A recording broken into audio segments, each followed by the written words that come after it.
guys, it's me today. I'm here with my November wrap up. Typically my wrap ups are the first video uploaded in a month, I know that, but my first uploaded in the month was the first of the month, and a wrap up has a lot of planning and like stuff to do, which is impossible to do all in one day. For me, it's too much pressure, so I pushed it back a little bit. I hope you don't mind, but we're here.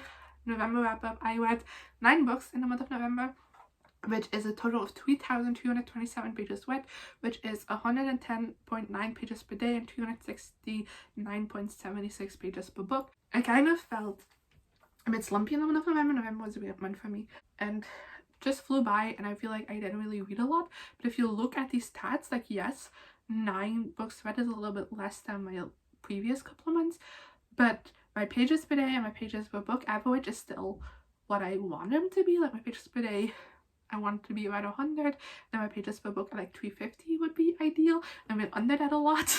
So now being above it is like, my stats are great, even though I felt very slumpy.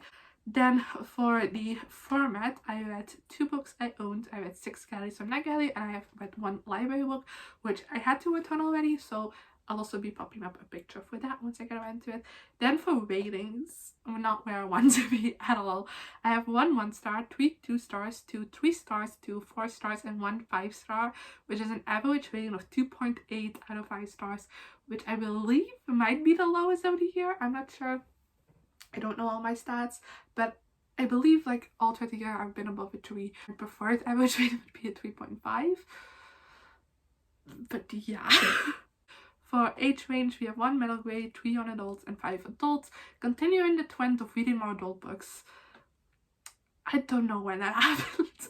And for genre, I have 4 contemporaries, 3 historical fictions, 1 mystery thriller, and 1 fantasy. So that's pretty standard for me. I do have to say that for a lot of these books, my memory isn't the best. So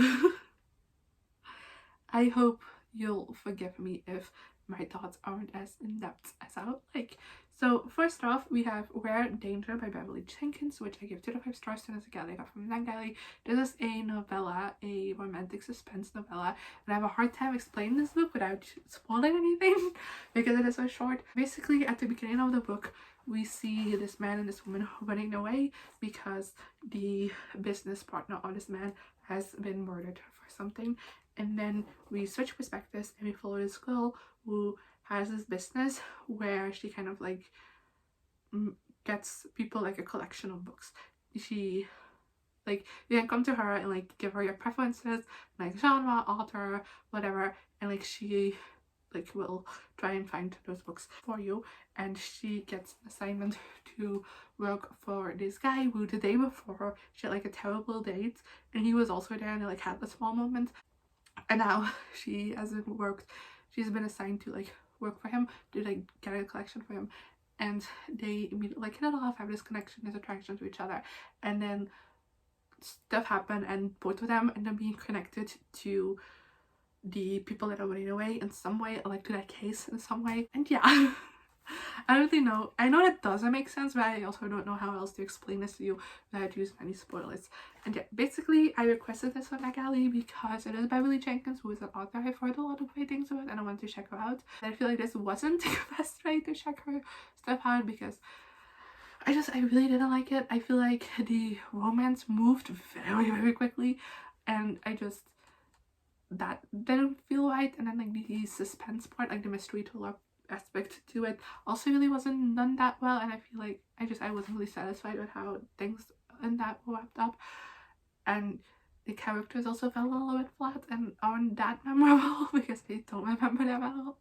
So I wasn't the biggest fan of it, but I was still like had a fun time reading this, which is why it's a 2 stars and not a 1 star.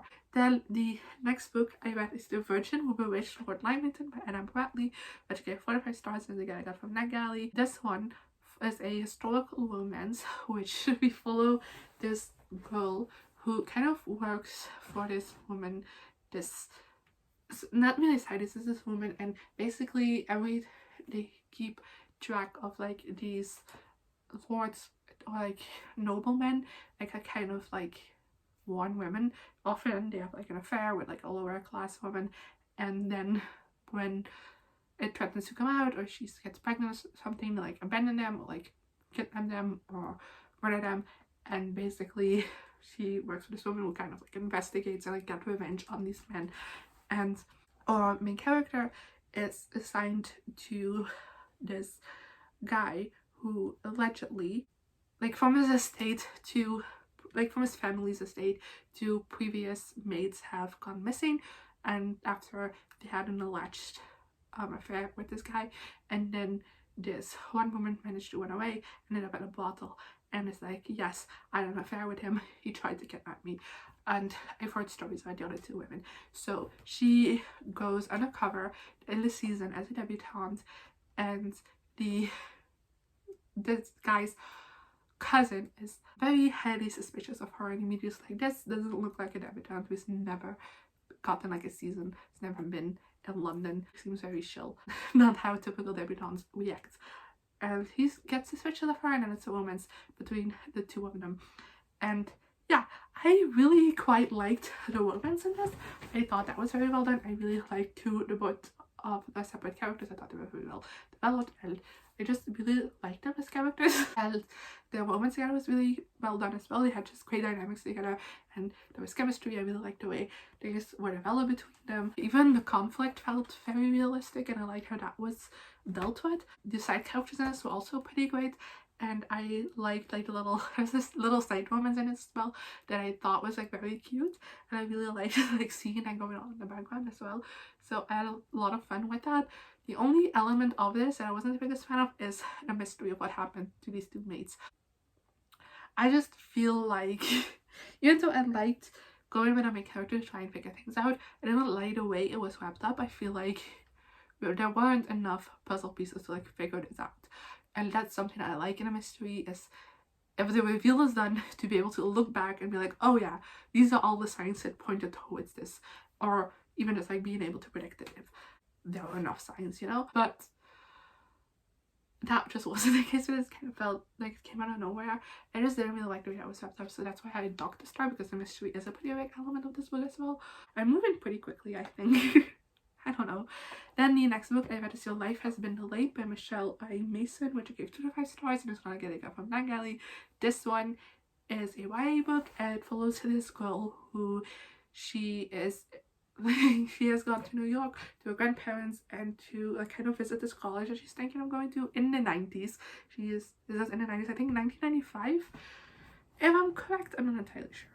And then she steps on the plane, and when she gets out of the plane, everyone and her are like immediately escorted to this different room, and turns out 25 years have passed, and for the rest of the world this plane just randomly like disappeared in the middle of their flight, and now just randomly came back, and they don't really know what happened. Everyone thought they died. So now our main character, who was the only underage passenger on this flight, she is 17, I believe, in the book. She kind of has to go back home, and all of her friends are 25 years older, her parents are 25 years older, and you know, as you know, technology has advanced a lot in these 25 years, so she's kind of trying to grapple with all of the changes going on, and going back to school with like people who are her age but like weren't born 25 years ago, while also kind of being in the spotlight because of what happened to her, and she's trying to figure out what happened to the plane together with all of the other passengers. And yeah, I didn't like this. Don't kill me. I thought this was a very interesting premise, which is why I requested it from Bengali, and I read it because it sounded so interesting. I really like the out of time.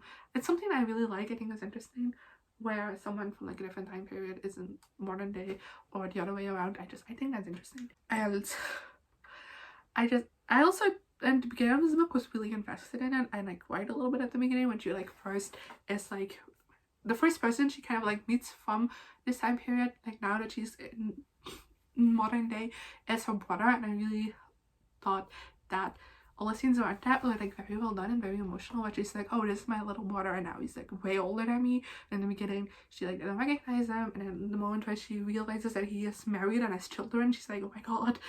And I thought those scenes were all very well done also.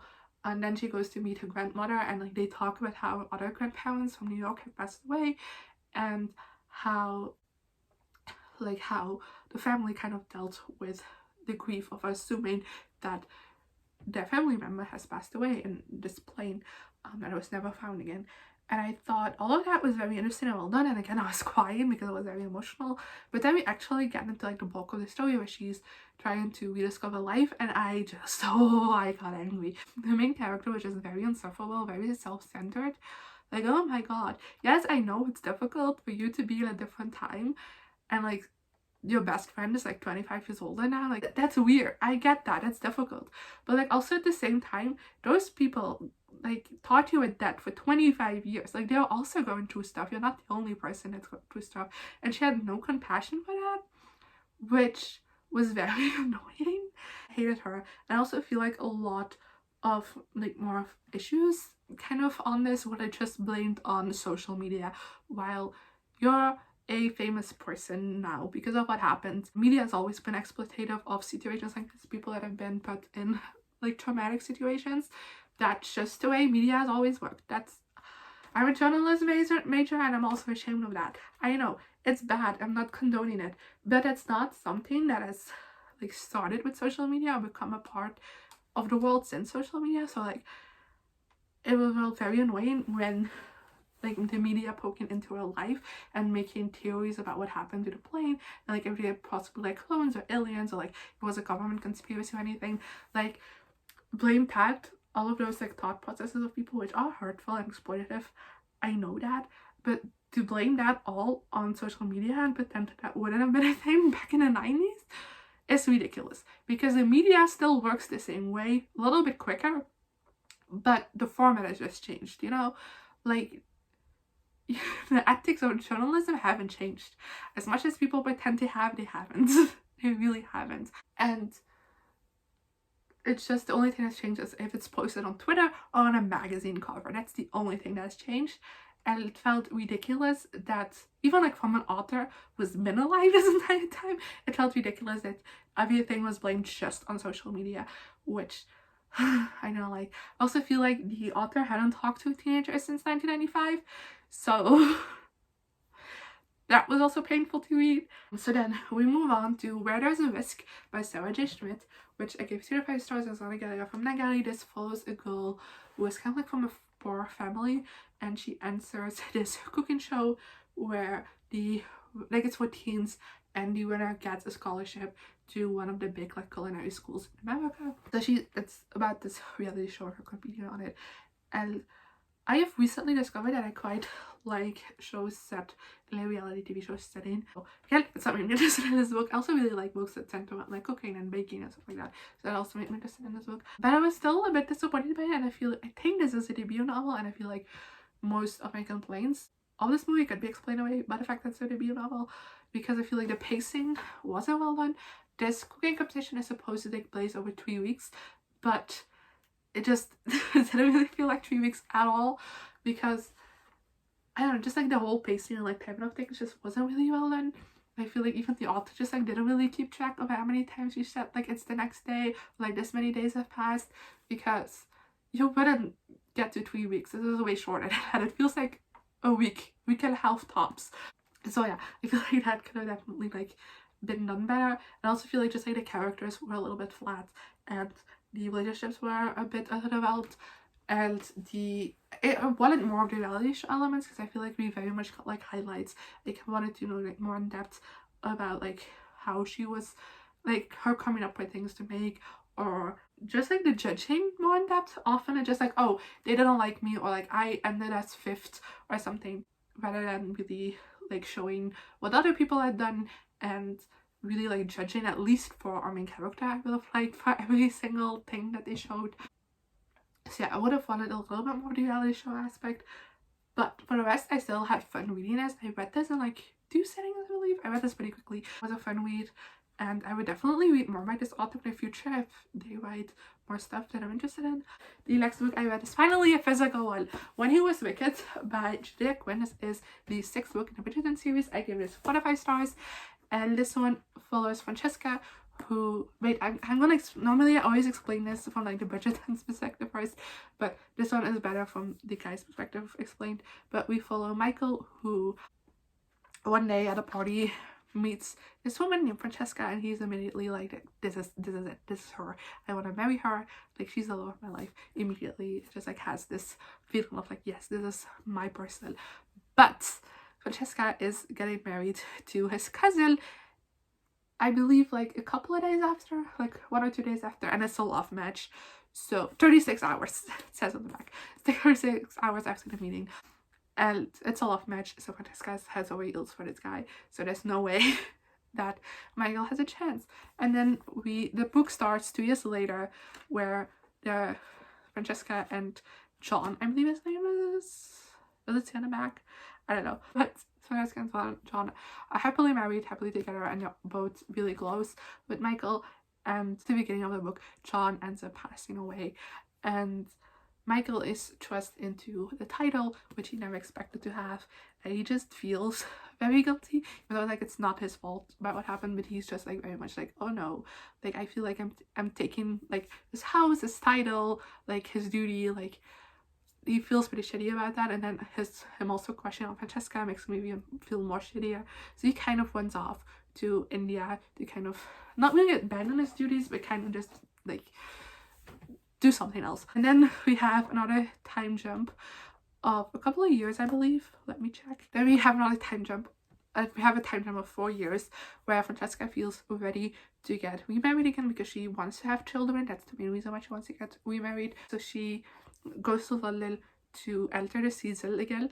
And Michael also decides to come back from India and kind of stop running away from his duties, take all the responsibilities of his style, and also try and find a wife because his mom has been pestering him over that. And yeah, the two end up falling for each other. Well, Francesca ends up falling for him because he has already fallen. And yeah, I really quite like this book. I feel like the friendship between Francesca and Michael is very strong, like from the beginning onwards. I really liked how that was on. I really liked how John was a constant presence throughout this book, where Francesca and Michael like had him in mind throughout the entire book, but also it wasn't really a reason for them to necessarily like, I don't know, it didn't stop them in ways. I don't know if that makes sense. I really like how throughout the book, like one of them definitely like still grieved for him and like had respect for him, but like also it didn't really stop them from living their lives, which I really appreciate, because it can get really frustrating if people are so caught up in their grief that I'm like, oh my god, just look in front of you, you know what I mean? So I quite like that. And still it's a very light-hearted book in general, so I liked it as well. I laughed quite a lot with this book. I liked Francesca and Michael as characters as well. Their friendship again was really great, and I really thought they had chemistry, and I do like how they eventually like, got together and stuff. But the only thing I kind of wish is that we got to see a bit more Francesca like developing her feelings. The next book I read is The Hookup Dilemma by Constance Gillam, which I gave 2 out of 5 stars, and it's a gal got from that galley. This follows 2 main characters. One is an architect, the other is a food blog, like food critic for magazines, and like I believe she also has her own blog, I'm not entirely sure. And they end up meeting at a restaurant at a bar or a restaurant, I don't remember. No, at a bar randomly one night, and they hook up. That's it. Even though afterwards both of them kind of have this feeling of like, it's a bit different than my typical one night stand, but still are kind of like, it's it. We're trying to move on. And then turns out that like in the female's main character, her grandmother's neighborhood, they kind of wanna place like this big shopping center, which will, because her neighborhood is like full of like elderly people, will really disadvantage the people living in the neighborhood. So she's kind of trying to fight for the people living there to like keep them in their homes. And what one of like the meetings about this, the guy main character shows up. Turns out he's the architect behind all of this. Like not necessarily like he works for his father, and his father is behind all of this. He's not necessarily in agreement, and it causes a bit of conflict between them, but also because they constantly keep seeing each other again. And I was like, maybe we should do something about this attraction. And it's not a great book. I'm gonna say 5 stars. I just feel like the eventual conflict in this book I didn't like it. Because especially because it was very incel-y in a way, because they were very much like very quickly like wanting, like not necessarily saying I love you, like, or I love him very quickly. That didn't happen till like pretty late on in the book, but just the way they were talking about, like, I just like after reading this person just whole once, just like being like, wanting, like having this feeling like this is like the person like you want to spend more time with him and stuff like that, and then having this conflict be in between them for so long. I didn't like. And also there's like the third conflict also didn't really make sense that much. Alright, I just feel like neither of the two characters properly listened to the other person's side. Because I feel like if they did, they would have come up with a solution that would benefit both of their sides very quickly. But they never really did that. So the fact that just conflict just kept going on and on and on just was so annoying. And the characters were just a little bit obnoxious for me. I did kind of like the neighborhood. I thought that setting was very well done, and I really liked like the different like elderly people they were introduced to. I thought that was very cute. So this is probably the book besides Rare Danger, like the full-length novel, that I remember the least.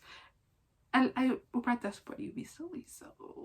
Then moving on to Good Girl, Bad Blood by Holly Jackson, which I give 2 out of 5 stars to, and this is the second book in the Good Girls Guide to Murder series. This one got from the library. In the first book, we follow Pip, who in her town a couple of years ago, this girl went missing, and a couple of days after that, the girl's boyfriend committed suicide, which made the police officers think that this guy killed his girlfriend and killed himself out of guilt. And close case, time's over. Now a couple of years later, Pip has to make this assignment for school, and she doesn't believe that what the police says happens that actually happened. So she goes on an investigation to try and find out what really happened to this girl and if she's dead or not, because that's also a thing like Pip is kind of hesitant about. And yeah, that's what the first book's about. This is the second book, and this book, I'm not gonna do like a lot of spoilers. I'm not gonna do any spoilers, but I'm still gonna explain this book a little bit. In this book, she basically has done a podcast on what she found out in the previous book, her whole investigation and everything. And it gets really popular, blows up, and then one of her best friend's brothers goes missing, and the police aren't really doing anything about it. So her best friend asks her to also go on an investigation on what might have happened to their brother. And this mainly he wants to get like his brother back, but he is asking Pip to help him.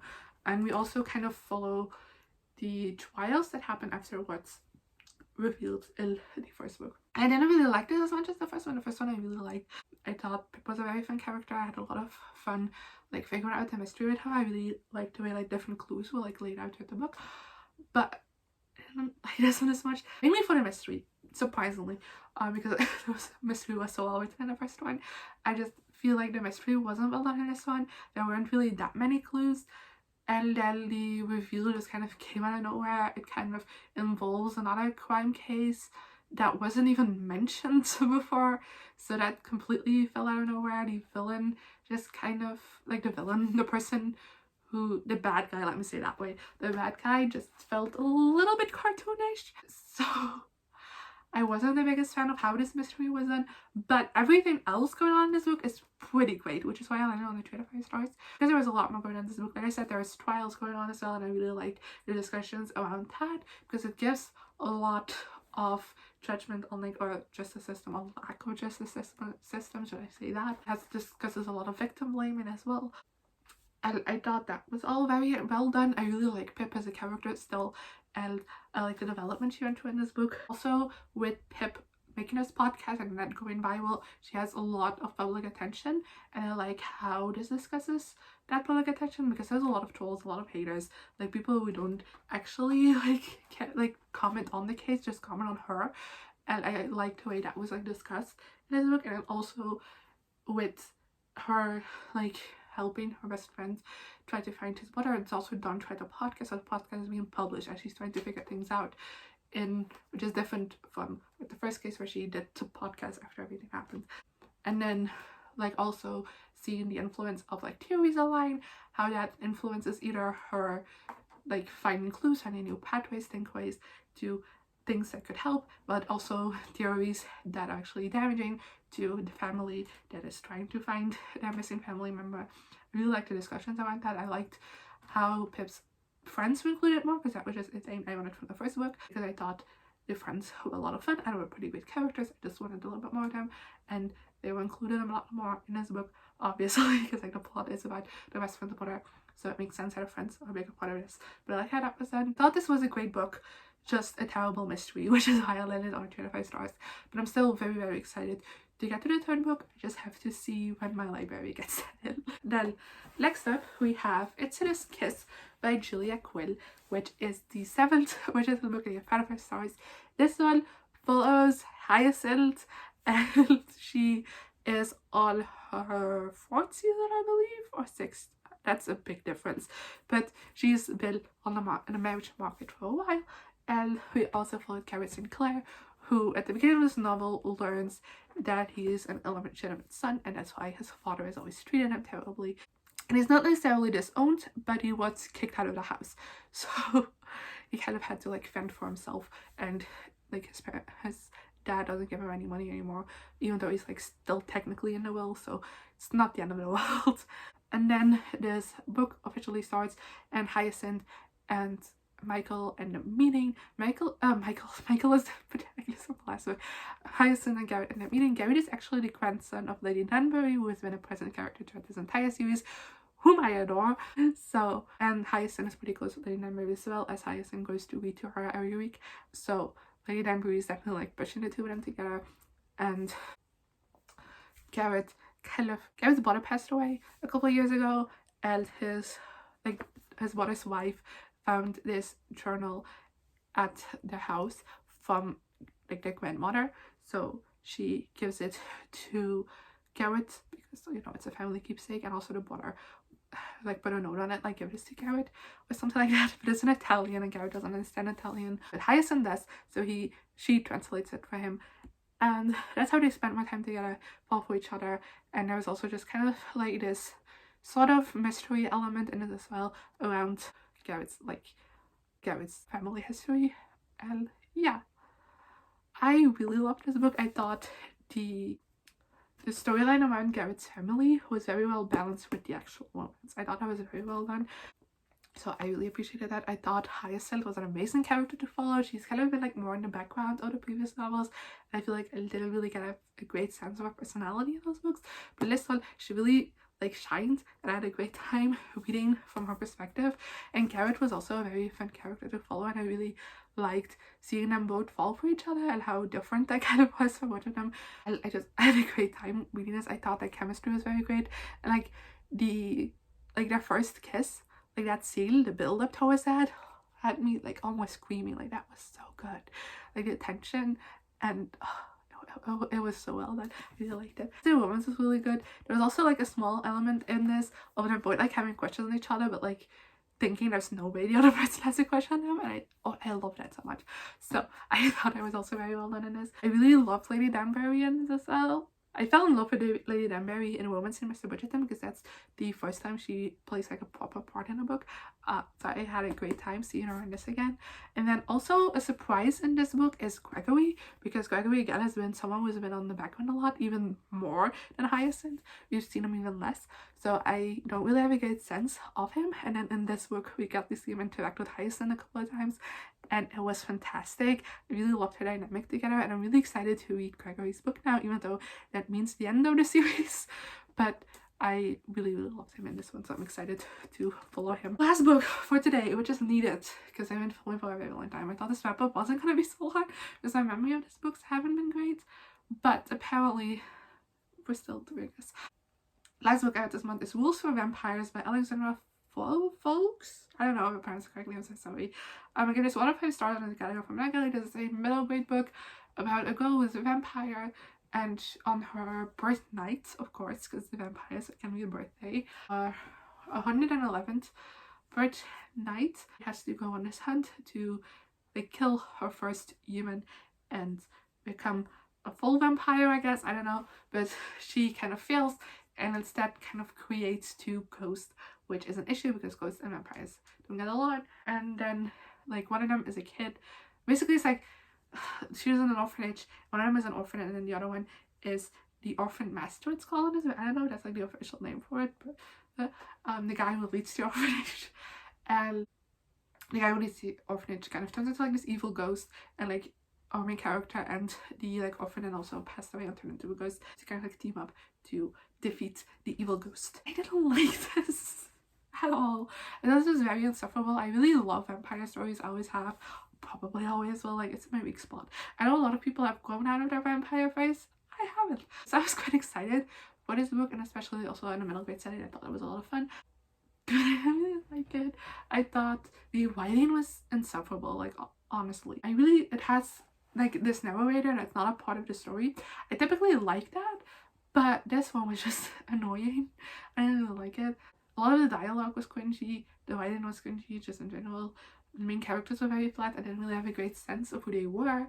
The story was very dragged out. I don't like it. Could have been way shorter. It's not even that long of a book. And then also just like mainly this book follows typical vampire lore, but there are some few exceptions that are different, and it takes a very long time for those differences to get properly explained, like what that is then. And I was so confused for so much. And I don't know if that's just because I am so tuned into like vampire lore from like different books and stuff that these little differences just felt more confusing to me. And if this was like your first encounter with vampires, because it is a middle grade novel, it might not be Paula as much, but I was still like very, very confused. I wish I wasn't. I also feel like the ghost lore was not greatly explained either. That also confused me. And yeah, I didn't have a single thing in this that I liked, which is why it's a 1 star. That was my November wrap up. I'm sorry, it is quite lengthy, but I still hope you enjoyed this video.